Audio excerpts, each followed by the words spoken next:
On to men's basketball, St. Mary's performance against Gonzaga last night was truly the perfect storm. The Gales had great focus, great defense, and insane clutch shots. Was it also Gonzaga's worst game of the year? Yeah, it was. Was shot selection iffy at times? Sure.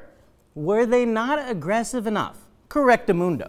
But here's the thing. St. Mary's controlled the pace for the whole game. They dictated what they wanted Gonzaga to do. This was no accident, homie. All of this was by design. And the way the Gales controlled the Zags laid out the blueprint on how to take down the Bulldogs, which I'm not sure was a very big secret before anyways. A slowed down pace defensive game with not many fast break opportunities has been a weakness for Gonzaga. This hasn't been exposed that much because, well, they haven't played many opponents capable of doing it. But looking back on recent conference games like San Diego on the road, St. Mary's on the road, and St. Mary's last night are the best examples of teams who could do it. In those games, the Zags didn't dictate the pace for most of it, and when they didn't, the game was close. Ball movement gets stagnant, they take tough shots, and they struggle from three-point range.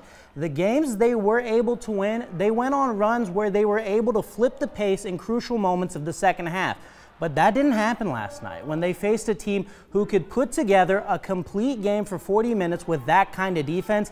And that's a pretty sizable concern to have when we're talking about NCAA tournament title runs. And the reason why is there are other teams with better athletes far more capable of doing this to the Zags than San Diego and St. Mary's. These teams I'm talking about all play really good defense. They all play very slow-paced games like the Gales did, and they all have guards that can make the game tough on Josh Perkins too. I've compiled a list of teams I think can replicate the same success against Gonzaga. Virginia isn't a team that they would meet until the Elite Eight or later depending on seeding, but when it comes to defensive rating, they're top 3, best scoring defense and slowest pace of play in the nation. Other teams like Texas Tech, Michigan, Wisconsin, Houston, Kansas State, Cincinnati, etc., the list goes on. They've all got game, and they're all very capable of making deep runs. All rank near the top in defensive rating and have a slow pace of play. In comparison, San Diego and St. Mary's, yeah, they're slow-paced teams, but their defensive efficiency ratings are ranked